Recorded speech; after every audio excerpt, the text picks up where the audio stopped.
akiwa kwenye level yao hawakuinua vita ya namna yoyote ile. Zaidi waliendelea kufanya kazi pamoja naye.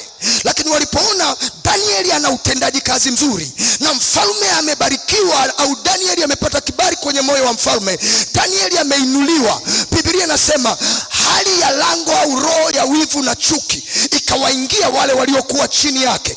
Kwa sababu kama umesoma Biblia, sio makundi yote yalianza kumshambulia Danieli. Yalianza makundi machache, alafu yale machache yakaambukiza makundi mengi. Kwa lilikuwa ni kundi la mawaziri na ni kundi la maamiri linalomshambulia Danieli, kwa sababu vyeo vinaelekeana. Na walipoona wameshindwa, wakaingia kwenye mfumo. Kwa hiyo walipoingia kwenye mfumo, ile chuki walionayo juu ya Danieli wakaiambukiza kwa watunza hazina, kwa wakuu wa wilaya, kwa manaibu na viongozi wengine ndani yake. Mwalimu, unazungumza kichwa namna gani? Biblia iko wazi inazungumza. Walipokaa kile kikao cha unafiki, wakaipeleka ile sheria walioitunga kwa mfalme. Maana yake ni nini? Isiwe kesi ya mawaziri na maamiri, iwe ni kesi ya kifalme. Wameingiza jambo la vita binafsi kwenye mfumo ili kuiuza kesi kwenye mfumo. Tuishie hapo. Nini kilichoendelea? Biblia inazungumza sheria iliyotungwa ikapelekwa kwa mfalme.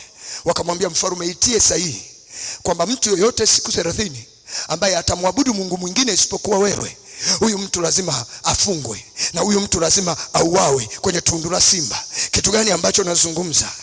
Kabla Danieli hajainuliwa kwenye level aliyoinuliwa, hakukutana na hiyo vita. Nilikwambia jana. Lakini alipoinuliwa akawekwa kwenye ile nafasi, ndipo anakutana na hiyo vita.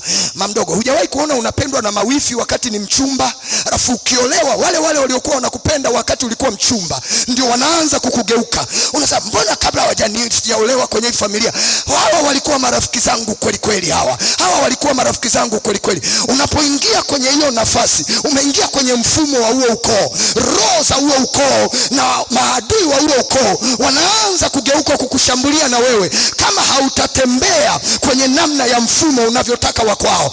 Sasa wanakuta wewe mwenyewe umeokoka, kuna vitu vya umbea huvitaki, wanaanza kukuatachi detach taratibu. Kitu gani mwalimu unazungumza? Kuna vita unayokutana nayo ukishakaa kwenye mfumo. Kabla hujakaa kwenye nafasi, ile vita hauioni. Ndio maana wengi sana wanakupenda. Lakini ukishakaa kwenye heshima, unaanza kuona waliokuwa wanakupenda wanaanza kukaa mbali na wewe.